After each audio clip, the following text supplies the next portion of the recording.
જય શ્રી કૃષ્ણ, જય માતાજી મિત્રો। આજે આપણે શ્રવણ કરીશું અષાઢ વદ અમાસના દિવસે શરૂ કરવામાં આવતું દશામાનું 10 દિવસીય વ્રત કે જે આ વખતે 2026માં 12 ઓગસ્ટ બુધવારના રોજ આવે છે અને તેની પૂર્ણાહુતિ 21 ઓગસ્ટ શ્રાવણ સુદ નોમના દિવસે શુક્રવારના રોજ થશે। આ દિવસે રાત્રે જાગરણ કરી 22 ઓગસ્ટની વહેલી સવારે સૂર્યોદય થયા પહેલાં માતાજીની આરતી પૂજા કરી પવિત્ર નદીમાં વિસર્જિત કરી વ્રતના પારણા કરી શકાશે।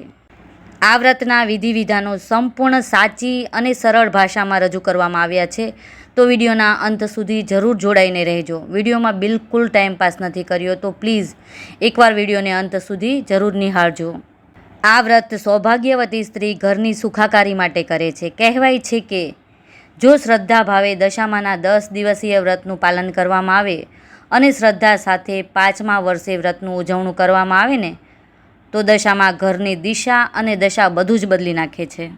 ઘણા ભાવિક બહેનો 5મા વર્ષે વ્રતના ઉજવણા બાદ આ વ્રતને બેવડે પણ છે, એટલે કે 5 વર્ષ કર્યા બાદ ફરી પાછું એના એ જ રીતે 5 વર્ષ કરવાના, પરંતુ ફરી પાછું વ્રતનું ઉજવણું કરવું પડતું નથી। વ્રત કરનાર ભાવિક બહેનોએ વ્રતના પ્રથમ દિવસે જ વહેલી સવારે ઉઠી સ્નાનાદિથી પરવારી પૂર્વ દિશા તરફ એક સ્વચ્છ જગ્યાએ ગંગાજળનો છંટકાવ કરી જગ્યાને શુદ્ધ કરી એક બાજોઠ અથવા પાટલો ઢાળવો, તેના પર લાલ રંગનો રૂમાલ પાથરવો। કોઈ પણ શુભ કાર્ય કરતા હોઈએ કે ધાર્મિક કાર્ય કરતા હોઈએ સર્વપ્રથમ વિઘ્નહર્તા ગણપતિ બાપાની પૂજા અવશ્ય કરવી જોઈએ। તો પાટલા પર જમણી બાજુએ એક ઘઉંની નાની ઢગલી કરી તેના પર ગણપતિ બાપાની મૂર્તિને બિરાજમાન કરવા, સાથે રિદ્ધિ સિદ્ધિ માતાને પણ સ્થાપિત કરવા। હવે જમણી બાજુ જ ઘીનો અખંડ દીવો કરવો, ત્યારબાદ વચ્ચે આપણા હાથની 10 મુઠ્ઠી ભરાઈને તેટલા ઘઉં લેવા અને તેની નાની એવી એક ઢગલી કરવી, તેના પર માટીની સાંઢળી પર બિરાજમાન દશામાની મૂર્તિની સ્થાપના કરવી। માતાજીની ડાબી બાજુએ ચોખા અથવા ઘઉંની નાની ઢગલી કરવી, તેના પર તાંબાનો કે પિત્તળનો તમારી પાસે જે કંઈ કળશ હોય ને તેની સ્થાપના કરવી। કળશમાં સર્વપ્રથમ થોડું ગંગાજળ નાખી આખો લોટો શુદ્ધ જળથી ભરી દેવો, તેમાં એક સિક્કો, થોડા આખા અક્ષત અને કંકુ નાખવા અને લોટા પર કંકુથી સ્વસ્તિક દોરી લેવું। ત્યારબાદ લોટા પર 5 કે 7 આસોપાલવના પાન મૂકી એક ચોટીવાળું શ્રીફળ લાલ ચુંદડી કે નાળાછડી લપેટીને મૂકી દેવું।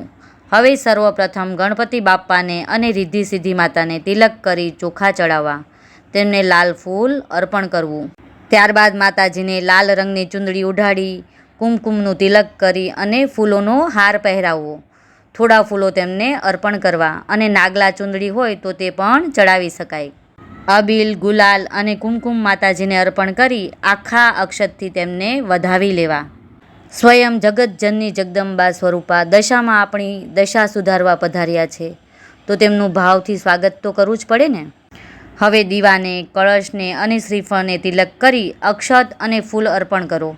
ત્યારબાદ ઘરે બનાવેલ લાપસી કે શીરો કે પછી કોઈ પણ મોસમી ફળ હોય તે માતાજીને નૈવેદ્યમાં ધરાવવું। હવે સૂતરના દોરાની 10 શેરો લઈ તેને 10 ગાંઠો વાવો અને કુમકુમથી રંગી દો અને એ દોરો સવાર સાંજ પૂજા માટે માતાજી પાસે કે કળશે બાંધી દો, જેથી 10 દિવસ તેની પૂજા થઈ શકે।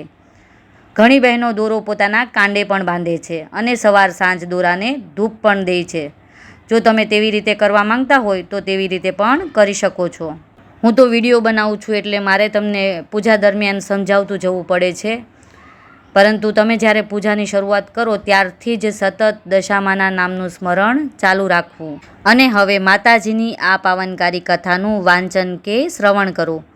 10 દિવસ માતાજીની પૂજા સવારમાં કરવા બેસો ત્યારે અબીલ, ગુલાલ, કુમકુમ અને ફૂલો ચડાવી માતાજીની પૂજા કરવી, દોરાને અગરબત્તીનો ધૂપ દેવો અને નૈવેદ્ય ધરાવી આ કથા વાર્તા સાંભળવી।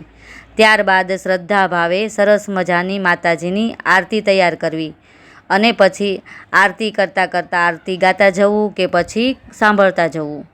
ત્યારબાદ થાળ ધરાવી માતાજીને ભાવથી જમાડવા અને 2 હાથ જોડીને માતાજીને પ્રાર્થના કરવી, હે પરમ કૃપાળુ દશામાં, આ વ્રત દરમિયાન પૂજામાં જો કોઈ ભૂલચૂક થઈ જાય તો અમે તો ગાંડા ઘેલા તમારા છોરું છીએ, અમને માફ કરજો અને તમારી કૃપા અમારા પર સદાય વરસતી રહે તેવી કૃપા કરજો. આવી રીતે પ્રાર્થના કરી આખો દિવસ માતાજીનું સ્મરણ કરતા જવું અને ક્રોધ, નિંદા કે જૂઠું બોલવું નહીં. 10 દિવસ એકટાણું કે ફળાહાર તમે જે કરવા માંગતા હોય તે કરવું અને સાંજના સમયે ફરી પાછી માતાજીની આરતી કરી અને કંઈ પણ ફળ ફળાદી તમે જે કંઈ ધરાવવા માંગતા હોય માતાજીને તે ધરાવી થાળ કરવો. સાંજના સમયે કથા વાંચવાની કે સાંભળવાની જરૂર નથી. આ હતું દશામા વ્રતનું મહાત્મ્ય અને વિધિ વિધાન.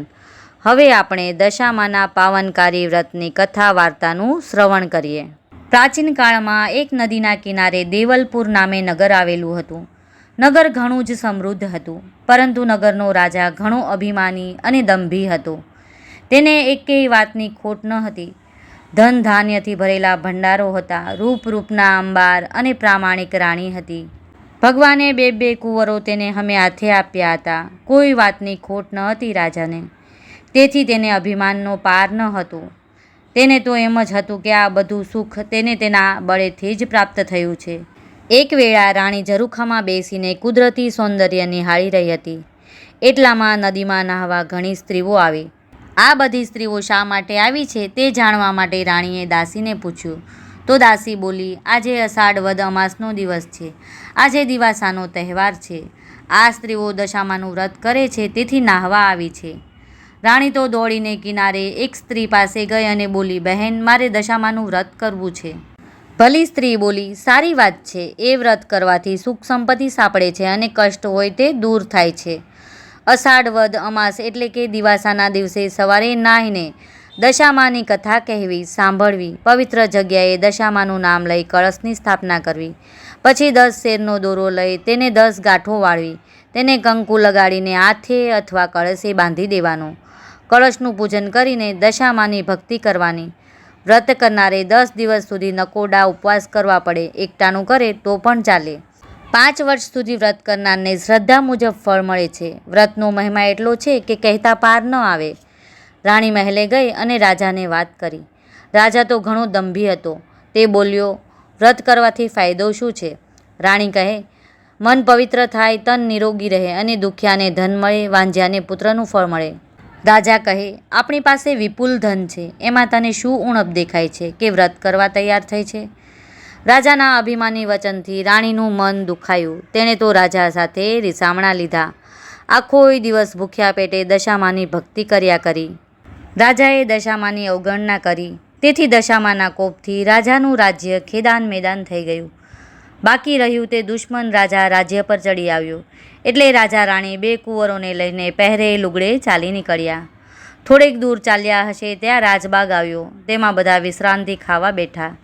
તે બાગના લીલા ઝાડો ભડ સળગવા લાગ્યા. રાણી સમજી ગઈ કે આ માઠી દશાનું પરિણામ છે. રાજાને પણ એવું જ લાગ્યું. પછી તેઓ ત્યાંથી આગળ ચાલવા લાગ્યા. રસ્તામાં રાણીની સહેલીનું ગામ આવ્યું. ત્યાં રાણીએ ખાવા માટે આપવા કહ્યું. ત્યારે છણકો કરીને તે બોલી, જા હવે, છેક આટલે દૂર સુધી રોટલાની ભીખ માંગવા આવતા તને લાજ નથી આવતી? રાજા રાણી ભાગ્યને દોષ દેતા આગળ ચાલ્યા. કુંવરો ભૂખે તરસે વ્યાકુળ થઈ ગયા. એવામાં એક વાવ આવી અને બધા તેમાં પાણી પીવા ઉતર્યા. પરંતુ વાવના પગથિયા એટલા લીસા હતા કે બંને કુંવરો લપસીને વાવમાં અથાગ જળમાં ડૂબી ગયા. રાજા રાણી રોતા, કકળતા, કલ્પાત કરતા પોતાની દશાને દોષ દેતા આગળ ચાલી નીકળ્યા. રસ્તામાં રાજાની બહેનનું ગામ આવ્યું. રાજાને મનમાં થયું, બહેનને વારે તહેવારે ખૂબ જ કપડાં દાગીના આપ્યા છે, તો તે જરૂર દુઃખમાં આશ્રય આપશે. રાજાએ તો ગામના પાદરેથી એક ગોવાળ મારફતે બહેનને ઘેર સંદેશો કેવડાવ્યો. બહેને સંદેશો સાંભળ્યો. તેણે બબડાટ કરીને થોડીક સુખડી માટલીમાં ભરી અને તેના પર કોળિયું ઢાંકી દીધું અને તેના પર 9 લખો ચંદનનો હાર મૂક્યો. પછી લુગડાના કટકા વડે માટલીનું મોઢું બાંધી તે માટલી પેલા ગોવાળના હાથમાં આપીને કહ્યું, હે ગોવાળ, મારા ભાઈ ભોજાઈને આ બધું આપીને કહેજે, તમારે જ્યાં જવું હોય ત્યાં જાઓ. રાજાએ બહેનની ભેટ સ્વીકારી, પણ તેના વચનો હાડોહાડ આવી ગયા. રાણીએ રાજાને કહ્યું, નાથ, જોયું ને બહેનનું હેત? આ તો સુખની સગી હતી. દુઃખમાં ભાઈ કોણ અને ભોજાઈ કોણ? જગતમાં બધા સ્વાર્થના સગા છે. ગામના પાદરે આવેલા ઝાડ નીચે બેસી રાજાએ માટલી ઉઘાડી તો કોળિયામાં મૂકેલો સોનાનો ચંદન હાર વીછી થઈ ગયો. રાણીએ કહ્યું, જોયું ને બહેનનું હેત? રાજાએ માટલી હલાવી કોળિયાને વીછી સાથે દૂર ફેંકી દીધું. માટલીમાં જોયું તો સુખડીને બદલે માટીના ઢેફા હતા.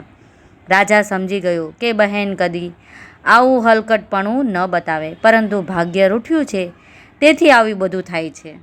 આમ વિચારી રાજાએ હિંમતથી પેલું કોળિયું વીછી સાથે ઉપાડીને માટલી ઉપર ઢાંકી દીધું અને માટલીનું મોઢું બાંધીને તેને ઝાડની નીચે જમીનમાં દાટી દીધું.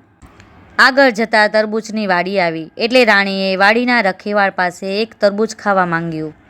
રખેવાળે 2 તરબૂચ આપતા કહ્યું, બહેન, અત્યારે તરબૂચ ખાવાથી આખી રાત ઓડકાર આવશે, માટે સવારે ખાજો અને જ્યાં જવું હોય ત્યાં જજો.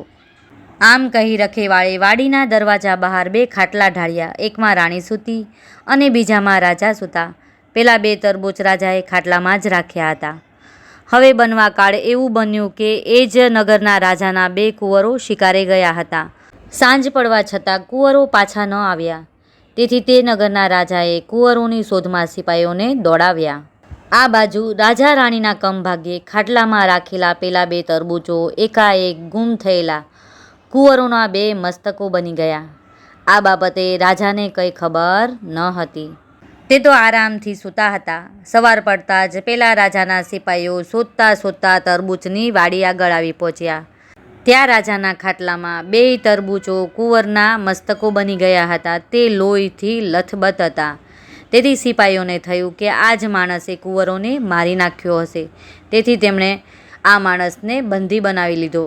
આ ધમાલમાં ને ધમાલમાં રાણી પણ જાગી ગઈ એટલે તેને પણ બંદીવાન બનાવી લીધી. બંનેને રાજા પાસે લઈ જઈ તરબૂચમાંથી બનેલા કુંવરોના મસ્તકો બતાવી કહ્યું, મહારાજ, આ લોકોએ જ કુંવરોને મારી નાખ્યા છે. રાજાએ બંનેને કેદખાનામાં જુદી જુદી કોટડીમાં પૂરી દીધા. રાણીને ઘણીવાર મનમાં થતું કે મારા પતિએ દશામાના વ્રતની અવગણના કરી છે, તેથી જ કુટુંબના માથે દુઃખના ડુંગર તૂટી પડ્યા છે. માટે અષાઢ માસમાં દશામાનું વ્રત કરી માને રીઝવું.